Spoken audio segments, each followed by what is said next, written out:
Welcome one and all to the Storybox podcast, the place to be if you are a lover of stories. My name is Jay Phantom, former real estate agent now, living my purpose, sharing amazing stories from people all over the world. I'm grateful that you're here today. Now let's journey into the Storybox together and hear more about whose story will be unboxed today. Well, everyone, I'm delighted to welcome Nathan Chan to the Storybox podcast today. With a passion for entrepreneurship and people, Nathan created Foundr, a global media and educational company that produces magazines, books, and online courses for entrepreneurs. Millions of people consume Foundr's content every month, and their magazine covers have been blessed with the likes of Richard Branson, Arianna Huffington, Mark Cuban, Jack Dorsey, and Tony Robbins, just to name a few of the legends that have graced the covers of Foundr. Not only does Nathan love connecting with leading entrepreneurs and our readers, or his readers, but it's also been great to be part of a disruptive industry in terms of media and learn what it takes to create a top-ranking magazine and fast growth online media and education company. Nathan, it's an absolute pleasure to welcome you to the Storybox podcast today, man. Oh, mate, thanks so much for having me, Jay. It's an absolute pleasure. Pleasure's all mine, my friend. Before we dive into, your backstory, why you do what you do, and I guess the better question would be how you do it. I have one question that I genuinely love asking people to start things off, which is, what does success look like to you? Success to me looks like just doing work that you enjoy and being able to have the freedom to do the work you enjoy and just live a good life, good fulfilled life. Where did you come up with your version of success? Was there like a catalyst moment for you, or has this been like a gradual thing over time? I think it's been a gradual thing over time. Like for me, I didn't think that I would get into entrepreneurship or start a business or anything like that. I just kind of fell into it. And I fell into it because really I wanted to find work that I was passionate about. So I think when you're your early days of high school, you're kind of pushed towards choosing what you want to do for the rest of your life. And it's just absolutely ridiculous because you're at an age where you don't really know who you are and you're still starting to get to know yourself and who you are. And until you really do that and work out who you are and what you want to do with your life, it's very difficult to choose a path. And, we spend most of our life working, a big proportion of our life working. So for me, and it's, the work that you do has a direct impact of your overall life, right? Like, the choices that you can make. So, for me, I kind of got pushed in a corner. I stuck to my strengths, followed a traditional pathway and it was just not fulfilling for me. So, as time went on, I really kind of started to think about, you've only got one shot. How do you, spend the time that you have doing things that you enjoy, right? So that's kind of just something that was developed over time. You mentioned there your strengths. I'm curious, what were they and are they still your strengths today, or have you adopted new strengths into your life? Yeah, when I say my strengths, I would say my strengths in academia. So, the subjects that I did well at were IT and business management. Both of those, they have nothing to do with real world skills around business or IT, but yeah, like academically, I was quite good at that. So I went down a pathway of doing a business information systems degree, and then off you go, right? Like that's my life. Like that, my career, everything I'm going to do for a big part of my life now till I'm 60 is boxed off. And those were my strengths. So did you end up getting a job in IT and working for, how long were you working in this particular job? So I finished my degree when I was 22, I think. Yeah, 22. Then I went and got a job at an accounting firm in IT support. At first it was an internship, so it was part of my degree. And then they offered me to stay on full time. So I stayed on full time there. And then, I did this awesome life-changing trip to Europe. Did the Australian dream, did a Kentucky tour. You're a fellow Australian, so you know how it is. Yep. Traveled around Europe for like 3 months, and then, realized I didn't want to, it was pretty life-changing. I realized I didn't want to do what I was doing and wanted to go back and find another job. So I got another job doing IT support at a big travel company, an adventure travel company. And the idea was to move into marketing. So I went back to university. I spent a few years at that travel company as well, probably about 3 years. Yeah. And how old were you when you decided to go study marketing and go do all that? Yeah, so I must have been 23. I was around 23, 24. So I went back and did a master's in marketing part-time while I was working at Intrepid Travel doing IT support. And you finished that degree? Yep. Finished it in 2 years, or 2 years or 2.5 years, and then I started to look for a job in marketing, and couldn't get a job in marketing. No one gave me a job. I was really hungry. Went for 3 different roles at Intrepid. I went for some external roles as well, and just no one would give me a crack. And that's kind of like how I said at the start of this conversation, I kind of just fell into entrepreneurship. I just fell into it because I was trying to find work that I enjoyed. And I remember I went for this marketing role at this agency, and I asked the person for feedback, and they said, here's my phone number, give me a call for 5 minutes. And I asked them, what do I got to do to get a job in marketing? And they're like, look, one thing that I think would be interesting is if someone created their own website, or they just showed that they really are hungry and they're interested in this stuff. So I started looking into online marketing and meshing my passion for technology with marketing. And I stumbled across, at the time, it was this thing called the 30-day challenge, which taught you how to make your first $1 online, and it teaches you everything you need to know about online marketing. It was a free 30-day challenge, but it kind of took me down this path of what would that look like and all these different things. And then from following the person that ran this 30-day challenge, he created this software, that off-the-shelf software that gave you the capability to create your own digital magazine on the App Store and Google Play Store. And I thought that was a fantastic idea. And I thought, I can really flex my skills here, because I can create this magazine and whatever, right? And then I was like, at first it was going to be about horse racing, because one of my best mates is a horse racing journalist, and he's a presenter on racing.com every day. And I was living with him at the time, and he was going to do all the content, and I was going to do the tech and the marketing, and we were going to do that. And then he got a full-time job at racing.com, and he couldn't do anything on the side. So basically scrapped that idea, and then I was looking into entrepreneurship, and I thought that was a really interesting space. So during that time, when I was working on the magazine and even launching it, I remember even taking the magazine, which was Foundr, to job interviews. So I'm not like most people, where they're like, I want to start a business, and they dream up this idea and then they're working on this business. I had no idea what I was doing. I was the most naive person you could ever imagine, and different intentions, Do you think that naivety was a good thing though?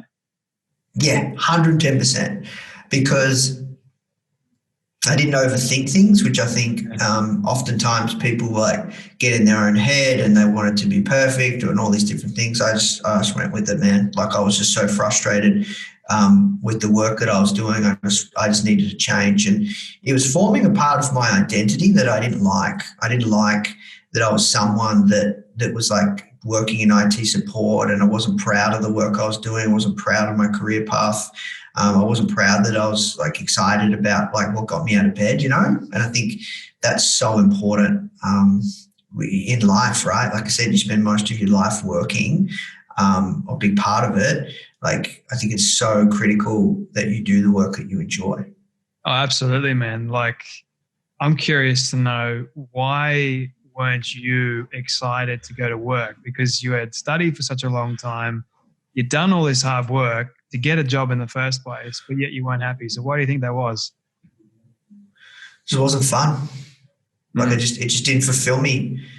And it's like one of those hard things to describe, but you just, when you know, right? Like some people, they struggle finding their passion or purpose, or they say, like how do I find out, what my purpose, or how do I find out, and I've got friends, probably you do too, that like they might be not loving what they do and they're stuck, right? And they want to work out what their next move is, and you don't really know, right, until you try things. But once you try something and then you find it, you just know, and it's just something that lights you up. So for me, when I launched Foundr, I didn't know like what was going on. Like I said, I was literally taking the magazine to job interviews, right? Like that's how naive I was. I just literally thought it might be like a little side hobby project or whatever, right? That's what it started, as a passion project, not this big media education, kind of like nothing of the sort, right? I didn't think about raising capital, didn't think about anything. And I just fell in love with the process. I fell in love with the space. And, I remember after the first interview I did for the magazine, I was so nervous. And I remember saying to my partner, and now fiance, I remember saying like, I was so nervous, but I realized at that moment after that interview, like I was loving it so much. This is what I was born to do. So, yeah, it's stuff like that, it sounds a bit woo-woo, but No, I completely relate to you on that front, man. Like I was in real estate last year for 7-8 months, and I was good at it, man. Like I thought my career path was going to be that way. And it was sort of like I fell into it. Like I didn't see myself being a real estate agent. I had done so many other career things before even going into real estate. I sort of just applied, and it was like almost this chance. I didn't have any experience. I didn't have any credentials, nothing. Didn't know a thing about real estate, and someone gave me a chance to really prove myself. And I was literally on the first day thrown in the deep end of, it was almost like sink or swim. And I was sinking for such a long time, but then it sort of like clicked in my head. I'm like, sinking is good. I'm okay. I'm not drowning. I'm sinking, and I'm climbing ever so closer to swimming to the top. And I love that process of just constantly climbing, man. And that's where I came up with my number one philosophy in life, which is be persistent to remain consistent are the things that you want. And I realized at the end of me leaving real estate and going and applying for so many other jobs here in Sydney, and just not being satisfied, not being happy. And very much like you, man, I can go to my very first interview that I ever did. I was super nervous, or even better still, like my first, I would say, big social media presence. Someone had 9,000 something followers, but he was a big name in the real estate business with McGrath. And I was astounded that anyone would want to give me the time or day. And I remember sitting down with him for 20 minutes, just having a conversation, just shaking in my boots, as the saying goes, and not really knowing how to navigate the conversation. But he was so kind, so present, and so gentle. And I really, really loved that. But when I went home, very much like you, man, I was like, this is exactly what I want to do. I want to share stories that change people's lives, man. And what I'm curious about for you is, when you went into these offices with Foundr Magazine, what were people saying to you? So I took it to 2 job interviews. First one was an internal job at Intrepid, and I spoke to one of the marketing managers there, and she said what I'm doing is really impressive. Well, she found it impressive, but yeah, like I didn't get the job. They gave it to someone else internally at the company that was perhaps more, from their view, suited for the role. And then I went for a job with ASOP as like a junior marketing role. And yeah, they were quite impressed too. But the feedback they gave me is I didn't know enough about the company, which, you know what, that was fair enough. I didn't know enough. When they asked me, I didn't answer the best and didn't answer as well as I could have. So I should have done more research on the company. So yeah, maybe that's how I stuffed that one up. But yeah, that's what I remember. You live and you learn from your mistakes, don't you? Like, yep. One of the very best things in life is what I learned was whenever I failed, I learned one of the best lessons ever, which is in failure, you learn humility.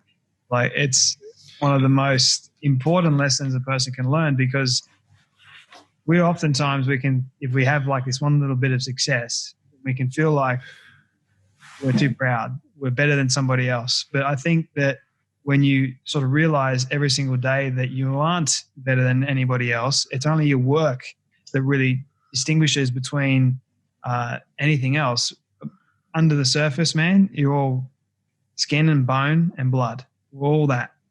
So the only thing that can really change you, and even in light of eternity, like if you have the drive, if you have the mindset, then you can go and achieve similar things, or if not, make it different, but make it better. You have that opportunity. I'm curious, Nathan, for you and not getting the job. When was the moment that you realized, hang on a minute, I can make Foundr a full-time thing and I can start earning money? When was that moment? Probably after the first couple of months. So the first day I launched the magazine, we made $5.50 and had 2 subscribers. And then at the end of the month, we made $80. And then I was like, oh, wow, like coming into the next month, I was like, geez, I've got to launch the next magazine edition. I've actually got subscribers, and like, I don't want to let people down, because that's really important to me, right? Like, if someone's paying you for something and you don't deliver and you're selling a monthly magazine subscription, like, there's no way I would ever let that person down, even if I don't know them, right? So even if it was a side hobby passion project, even if I didn't know where it would go. And that thought of not letting people down is what's kept me going. And 7 years later, we still publish a new magazine every single month, right? So it was a combination of, like, I had made a financial commitment to others because they were giving money, no matter how small.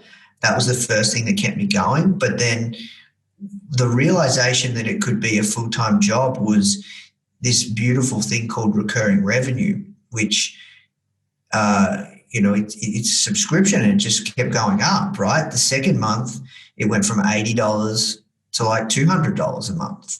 And then the third month, it went from $200 to like $350 a month. And I'm just like, wow, well, look, if I keep applying myself, I can keep building this thing. Now, I did have some roadblocks along the way.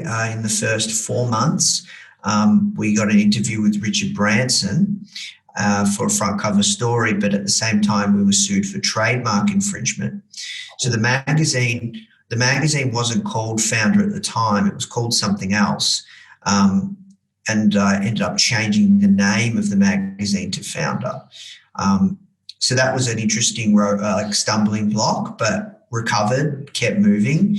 And after I finished up that lawsuit stuff, which lasted for a couple of months, and kept back on the train, which we made up for. Like, we for 6 weeks we didn't publish a magazine, and then on the 6th or 7th, so we launched 2 magazines in 1 month, so we made up for that. But after that, then for me, it was just a matter of time.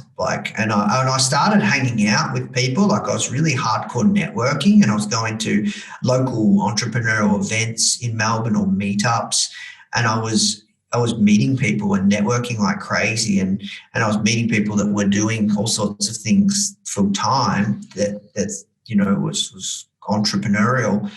And what happened was my mindset started to shift, where it wasn't imagine if or a wonder if, it was like when. It's like, when is this going to happen? Like, I knew, and like, your mindset can play tricks on you, right? But it's so powerful. If you really believe that you can do something, then that's 50% of the battle. Like most of it's won. If in your mind it's done, and that's what happened. My mindset started changing. It wasn't a matter of if anymore; it was a matter of when.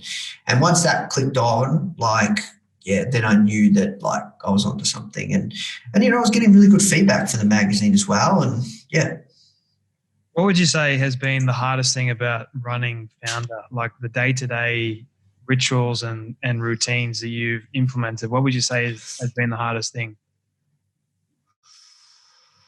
Oh, tricky question. There's a lot of hard things when it comes to running a business.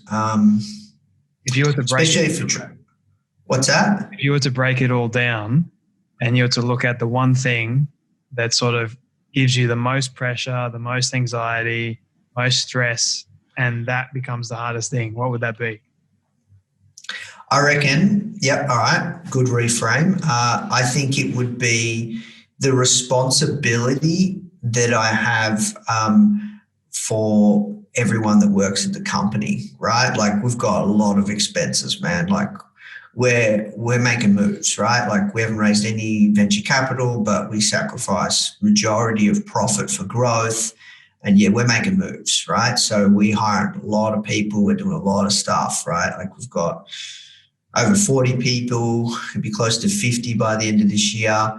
A lot of expenses, a lot of costs. Office here in Melbourne that could fit 70 people. Office in New York could fit 12, 15 people. Like we're making moves, man. So that's pretty scary. Like that's probably one of the hardest things, making sure that your business continues to grow, like you're keeping your team happy, you're meeting their expectations, because, you've got a responsibility for someone's career as well, and making sure they're getting good opportunities, making sure they're being looked after, making sure we're being competitive across all sorts of areas, right? So I reckon that's probably one of the hardest things.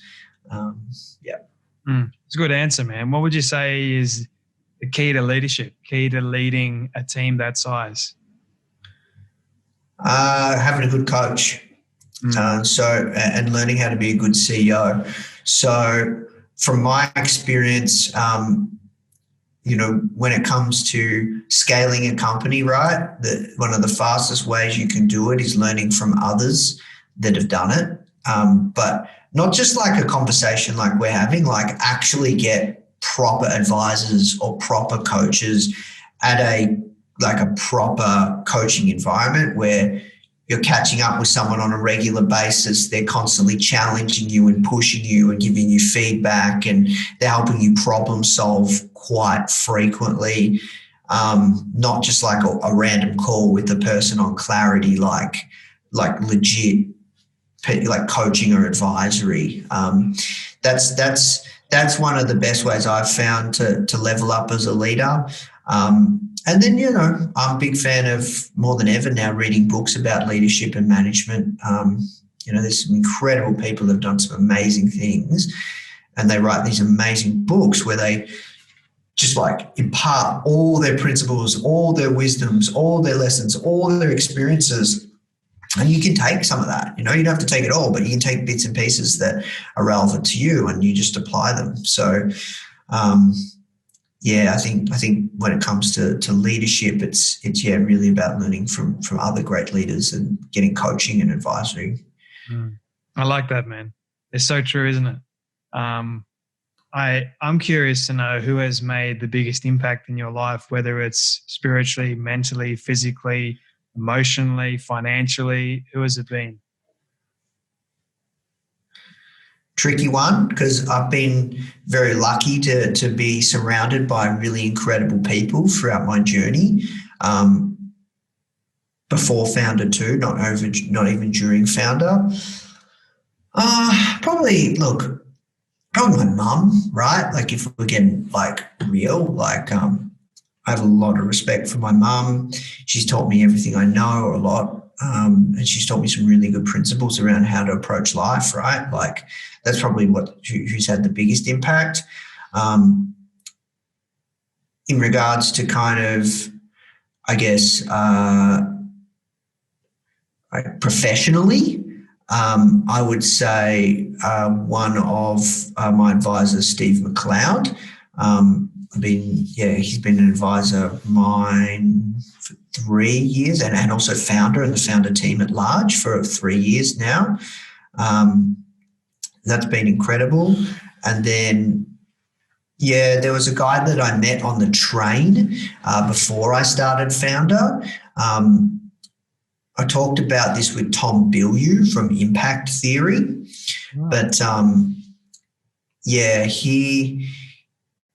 when I was like a bit younger, so like in my early 20s, so let's just say 22, 23, I didn't identify, and it might sound weird, but I didn't identify or see myself as a very masculine man. Like I'm not very tall.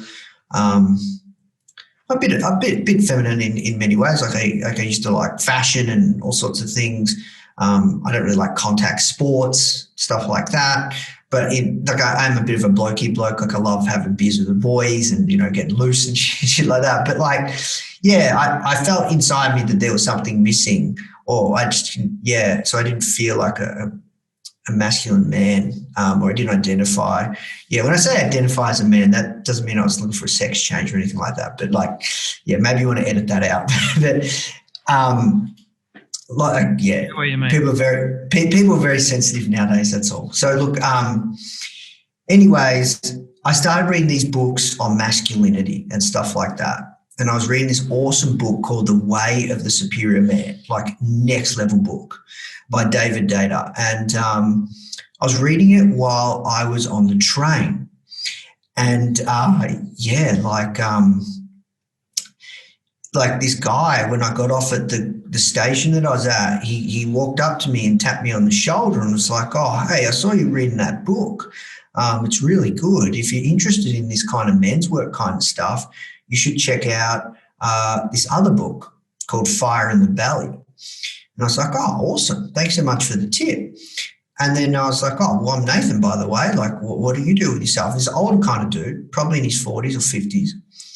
And he said, "Oh, look, my name's Tony." And he said, I work at Connex at the time. That was before, like Connex used to run all the train lines and stuff. And then he said, "Yeah, look, I work pretty high up in the leadership team at Connex, but my real passion is actually helping people find their life purpose." And he gave me his card.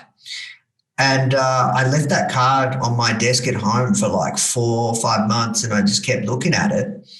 And in the end, I actually reached out to him and I said, "Look, I was at a point in my life where I was really stuck." And I reached out to him, and he really helped me. We did like some coaching and all sorts of things. We used to catch up at our local library because we used to live not far from each other, and like we did like coaching sessions, and he got me to do all this homework, and like it was next level stuff, man. And it really, really helped me, put me on this path to wanting to find a job in marketing, to then starting Foundr.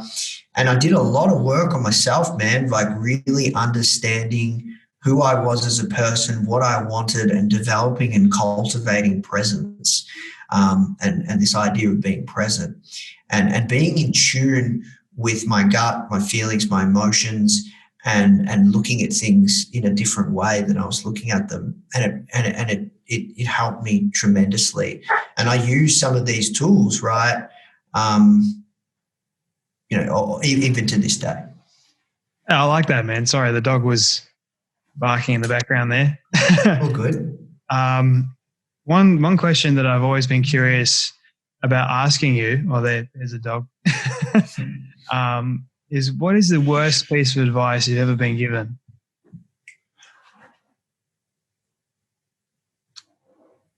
Oh man, these questions are hard, dude, because I just don't know. Like, I speak to so many people.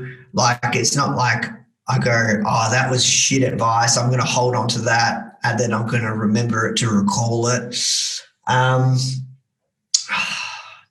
I don't know, man. Maybe can we rephrase that question? I can give you something, but I just don't know if it's the worst. I don't know. I love this question because oftentimes for some people it does stump them, but I like asking it because oftentimes the worst piece of advice can end up being the best piece of advice. And so has there been something that someone has said to you that sort of you thought at the time was bad, but then it ended up being great advice in the end? Has it been a moment like that? If not, that's fine. I'll move on to another question. But I'm not sure. Sorry, brother. I don't know, man. I want to give you a good answer. I got nothing. It's all good, man. Blanks. You can send me an email later on. Here's my answer. Like, yes. But what advice would you give to a young person that wants to start their own business, wants to make their own moves in this space, which is a heavily saturated market for entrepreneurs? Like, it's almost like this celebrity status now to be called an entrepreneur. What advice would you give to a young person that is sort of afraid to take that leap? Yeah, so they want to start a business. They want to, do something entrepreneurial. I think from my experience, there's a couple of reasons, or there's a couple of things that definitely hold people up that they want to start. There's a lot of people that like the idea of starting a business because, like you said, it's like the new cool, right? Yeah. If you got a startup, you run a business, like you got an online business, you're like cool, right? It's like a status thing now. And Instagram and the Lambos and all this rubbish, right? Like that's not like what entrepreneurship is, but it can be perceived that way through a different lens, right? So I think the first thing is if you're a young entrepreneur or you're a young aspiring entrepreneur, I think what's key is just getting very, very clear on the kind of like business you want to build, because I think so often people have these crazy ideas and these outlandish ideas and it's cool and exciting. I would say look at the model first. Like you've kind of got a few paths. You can build a software business. You can build a tech business. You can build a software tech business, or you can build a e-commerce business, or you could start a blog, or you could do freelancing and start an agency with your skills, or you can start a local brick and mortar business. But you really need to look at the model first, not the idea. And the reason I say that, and it's not something that people often think about, is because depending on the model that you choose depends on how much money it's going to cost to create it, right? And I think a lot of people start with the idea first, and a lot of young aspiring entrepreneurs start with the idea first, and it's not necessarily that smart, because then they commit to this idea and they're like, oh, I want to build this app, right? And it's going to cost tens of thousands of dollars in development. And then they don't do anything. And then they use it as an excuse. And then they say, I don't have enough capital, or I don't think I have a good enough idea, and all these ideas. So I think about the model first. There's a few different types of online business models, and you really got to think about the model first. And once you work out what the model is, you want to look at people that are succeeding in that model. So at Foundr, we try and interview and showcase people doing all sorts of different models, whether it is online in the online education space, whether it's you have an agency, whether it's you have a software business, whether it's you have an e-commerce business, whether it's a brick and mortar business, whether it's a franchise, doesn't matter. But start looking at people and seeing if you can find somebody that is succeeding with that particular model or that vertical, and look at what their customer acquisition channels are. Look and find out, listen to every single podcast or interview they've done, and find out, how they started, find out what held them up in the early days, and then try and connect or find someone that can teach you or where you can learn this kind of stuff, because only then will you really know that's what you want to do, right? Or you'll get a much stronger taste of it, and then you just got to start, you just got to let go of that fear of failure, because that's the next thing that really holds people up is this fear of failure, this saying, oh, I don't have a good enough idea, or I haven't stumbled across a good enough idea. And I think that comes back to wanting it bad enough, right? Where does the fear of failure come from? It comes back to wanting it bad enough. And I think there's a lot of people that are comfortable. They like the idea of starting a business. They are attracted to how cool it looks and the status perhaps of having an online business, but they don't want it bad enough. And I think the more that you can cultivate that hunger, the better off you will be. It can't, I don't think that hunger can just be given to you. I think you have to experience some form of adversity. That's something that Tony Robbins taught me when I interviewed him. That hunger, that just wanting it bad enough, you have to experience some form of adversity. That doesn't mean something terrible happens in your life, but you have to take a couple of hits, I reckon, in some way, shape or form, where you have to just have had enough. And that's where my hunger comes from, right?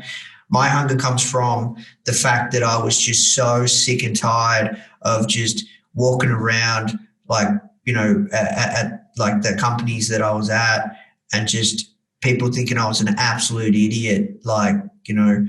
People call me up saying, "Hey, Nathan, can you reset my password?" Or, "Hey, Nathan, my mouse doesn't work." And then I have to crawl under their desk and plug it in and out. I can just feel and look like a fucking idiot. I just couldn't take that shit anymore, man. And I'm not saying it's degrading work, but for me, it wasn't fulfilling, right? I know that I'm not knocking IT support, but for me, it just wasn't fulfilling. I felt and thought that I could do so much more. And it just wasn't fulfilling for me. So that's where, for me, I just had enough. I couldn't take it anymore, bro. That was it. I just snapped and I just had to make a change. I refused to, just commit to that for the rest of my life. Yeah, something similar happened to me, man. I like how you mentioned the adversity part, because I'm only 24 at the moment. And if you were to hear half the things that I've been through, you'd probably be like, how in the world are you still here? But I believe in two things. Number one, I was put on this earth for a reason, and I'm going to persistently work my absolute butt off to help as many people as I possibly can through stories. And I believe that stories are our essence. They are who we are. Stories make up every single day. They make up people. And if we can connect with someone else's story, with what they've been through, there's that relatability, there's that value there. So if you want to actually, I say to young people, if you go through adversity, embrace it. It's okay. It may hurt for a little bit of time, but at the end of it, it is the best thing you'll ever do or ever go through. Because in that pain, you learn the best things in life, man. I kid you not. It is I was, put it into perspective, I was blind for 4 days with meningococcal. And wow. It's an amazing thing, right? Because when you can't see, you do a lot of thinking, you do a lot of reflection. And I found who I really was in that moment, but I was so scared of embracing that I kept pushing it aside, even though I was in a dark spot there. And it wasn't until I hit literal rock bottom last year when everything just fell flat. I lost my dog of 11 years. The relationship that I was in for 7 months broke up. I lost my job. I resigned, but I had nothing. I had to sell all my film gear. I didn't know what I was going to do. And then that thought, who are you, Jay? Who are you really? And it took me sitting in front of a CEO of a top recruitment company to ask me one question: why do you want to work here? That really got my brain, hang on a minute. This is what I was asking myself a year ago. And now I'm back here again. And, I get it. I'm only 24. I know I haven't lived a lifetime of experience. But the thing is, when you go through adversity, like I said before, and like you were saying too, Nathan, embrace it, because it could be the best thing that could ever happen to you. Yeah, I agree, 110%. So yeah, I think you just have to want it bad enough, man. Like you really do. So many people come and go, so many people come and go. And, I've been doing this for a while now, like building Foundr and stuff. And the amount of people that, I see that write to me or whatever, right? Like that, I was saying to Charlie, because I don't really do interviews anymore. It's not really that scalable. Like I'd rather just spend my time on Foundr, and that's just, I feel I can serve more people through Foundr, right? A lot of the time, right? And he said, I said, I was doing this interview with you today, and he said, oh, why are you doing it? And I said, well, first of all, this guy followed up. No one ever follows up. Like when I say no, like I don't have time, but feel free to reach out to me, whenever, if that person is persistent. You were one of the only that reached back out. And I guess, I think a lot of the time, people come, people go, and they're not persistent. They don't want it bad enough. I wanted, when you told me, or when people tell me in general, hey, we don't have time, I don't see it as a no. I see it as not now. Like there's always going to be a period of time. Like I know I'm not big enough. I know I'm not like massive, like what everyone else is, because I've only been doing it for like 10 months. But I've been able to see the incredible growth over that period of time, because my philosophy, like I keep saying, is that persistence, because then I will be consistent and I don't give up. Like if I face a little failure, and believe me, I keep failing every single day, and just trying to figure out, okay, what makes me different compared to everybody else? Because I know there's like over 1 million other podcast businesses out there that are pretty much doing a similar thing. There's another one popping up every single day. And it's almost like, well, how am I different? And I think, number one, you're right, I follow up. But also because there's that, I want to help. I have that goal in mind, and I'm hungry. Like I want it bad enough, and I'm willing to do the work. I'm willing to just give it a go, and because my grandfather used to tell me all the time, he's like, Jay, if you don't ask, you don't get. And then he used to say to me all the time, he's like, don't put off for tomorrow what can be done today. And he's like, if you're going to keep putting things off, you're going to be lazy and nothing's ever going to get done. So make sure that you take the time right now to get things done that need to be done if you've got the time. So also real quickly, I apologize, I'm rambling now, but I'm up at, no one ever sees this, but I'm up at 1, 2 a.m. in the morning, responding to emails, sending them out. Like that's hustle. And you've got to be willing to do that. You've got to be willing to sacrifice certain things in order to get somewhere. But no one ever sees that, right? They always see the top of the iceberg, so to speak. Yeah, I agree, man. Like, look, that will pay returns for you, bro, guaranteed, because I've seen it across my own journey. I've seen it across many others. Sorry, man, I was biting your ear off there. But good. I've got 2 more questions for you, if you don't mind. Or yeah, 2 more questions. This is more of a fun one that I love asking people. What is the weirdest food combination you've ever tried? Weirdest food combination I've ever tried.